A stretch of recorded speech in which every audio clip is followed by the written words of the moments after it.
मित्रांनो, निवडणुकीत चालू आहे, एकमेकावर बोलणं सुरू आहे, त्या गोष्टीमध्ये न जाता आपण या माध्यमातून काय करणार आहोत, विकास कसा करायचा आहे, काय करावं लागेल, या पद्धतीचा विचार करून येणाऱ्या विधानसभेमध्ये काळजीपूर्वक मतदान करणं सध्या काळाची गरज आहे।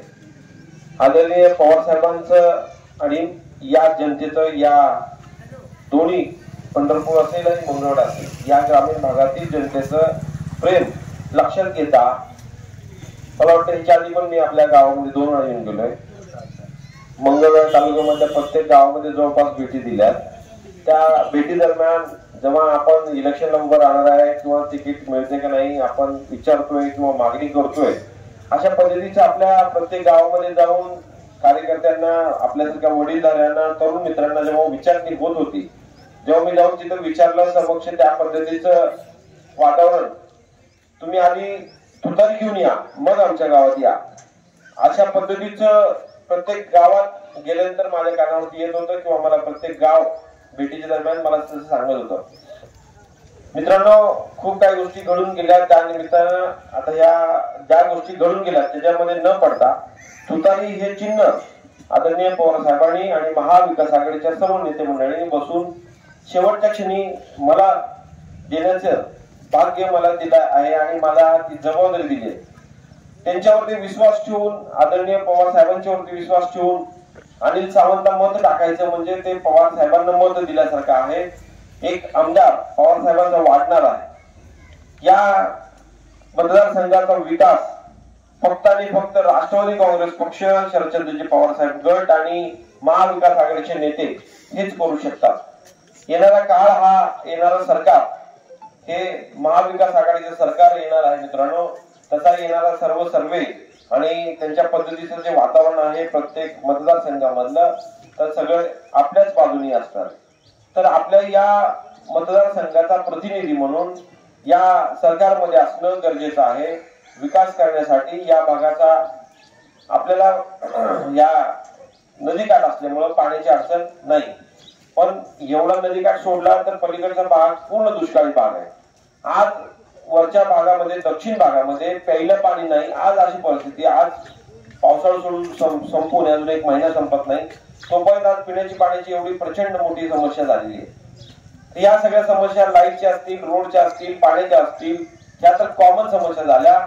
या भागामध्ये आपल्या या दोन्ही मतदारसंघामध्ये एक शैक्षणिक संकुल आपल्या या तरुण पोरांना, माता भगिनींना, आपल्या मुला मुलींना शिकण्यासाठी एखादं चांगलं संकुल असावं, या सगळ्यांची मागणी माझ्याकडे होतीये।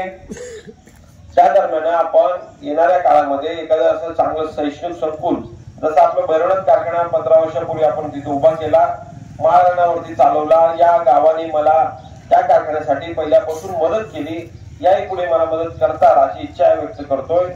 त्याच पद्धतीमध्ये सांगण्याचं तात्पर्य की त्याच पद्धतीचं एक चांगलं शैक्षणिक संकुल उभा करून आपल्या या भागातील तरुणांना रोजगार देण्याचं काम, तसेच शिक्षण, उच्च शिक्षण देण्याचं काम माझ्याकडनं होईल। त्याचा संकल्प आणि तशी एक डोक्यामध्ये कल्पना आणून त्या पद्धतीचं येणाऱ्या भविष्य काळामध्ये आपण ते सुरू करणार आहोत। तसेच दुधाचा व्यवसाय सुद्धा आपल्या या भागामध्ये चांगल्या पद्धतीने चालतो। 10 दिवसाला बिल येण्याचं, 10 दिवसाला रोख पैसे येण्याचं तेवढं एकमेव आपल्या शेतकऱ्यांच्याकडे साधन आहे। त्यांना योग्य असा भाव सध्या तरी नाही, हमी भाव नाही, कुठल्याही शेतकऱ्याच्या मालाला भाव नाही। या सगळ्या गोष्टी करण्यासाठी आपल्याला या येणाऱ्या सरकारवरती, महाविकास आघाडीच्या सरकारवरती विश्वास ठेवून पुढे जाण्याचं काम करावं लागेल मित्रांनो। दुधाचा सुद्धा एखादा चांगला बिझनेस, एखादा चांगला उपपदार्थ त्याच्यावरती प्रक्रिया करून ते करण्यासाठी सुद्धा मला मानस आहे। येणाऱ्या या काळामध्ये आपल्या एखाद्या चांगल्या ठिकाणी सगळ्यांच्या सोयीस्कर असं संकलन करून, त्याचा उपपदार्थ तयार करून, त्याचं काहीतरी शेतकरी केंद्रबिंदू मानून शेतकऱ्यांना त्याचा 2 रुपयाचा फायदा कसा होईल या पद्धतीचं काम माझ्याकडनं होईल। येणाऱ्या काळामध्ये आदरणीय विजयदादांनी जी संकल्पना मांडली आहे, आदरणीय मोहिते पाटलांच्या मार्गदर्शनाखाली आपल्या या जिल्ह्याचा विकास होणार आहे आणि त्या विकासामध्ये आपला हा भाग सगळ्यांच्या बरोबरीने असावा आणि तरुण मुलांना, तरुण पिढीला प्रोत्साहन म्हणून माझ्यासारखा एक माणूस, ज्या माणसावरती शरदचंद्रजी पवार साहेबांनी विश्वास टाकून एवढी मोठी जबाबदारी दिलेली आहे। ती जबाबदारी पेलण्यासाठी आपल्या ग्रामीण भागातल्या प्रत्येक माय माऊलीचा, आदरणीय लोकांचा, वडीलधारी मंत्रिमंडळाचा मला आशीर्वाद पाहिजे।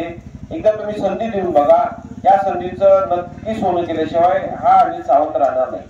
आपल्या कुठल्याही सामाजिक असू द्या, वैयक्तिक असू द्या, गावासाठी विकास असू द्या, कुठल्याही कामासाठी सुखदुःखामध्ये हा अनिल सावंत 24 तास आपल्यासाठी कायमस्वरूपी उभा आहे। त्याच्या आधीची गोष्ट थोडी वेगळी होती। एक उद्योजक म्हणून किंवा एक कारखानदार म्हणून मी या मतदारसंघामध्ये वावरत होतो, पण आज शरदचंद्रजी पवार साहेबांनी एवढी मोठी जबाबदारी माझ्यावर दिली। एक पक्ष माझ्या बाजूने उभा आहे आणि त्या पक्षाचं काम करण्यासाठी मला अहोरात्र काम करण्याची गरज आहे। आणि हे सगळं माझ्या लक्षात असून येणाऱ्या काळामध्ये कुठल्याही गोष्टीसाठी, ऊसासाठी असू द्या, ऊसासाठी तर मी कधीच कमी पडलेलो नाही, आपण सुद्धा कमी पडलेले नाहीत, त्याच्यामुळं ते तर चालूच राहणार आहे वर्षानुवर्ष, त्याच्यामध्ये काही खंड पडणार नाही, याच्या आधी कधी खंड पडलेला नाही।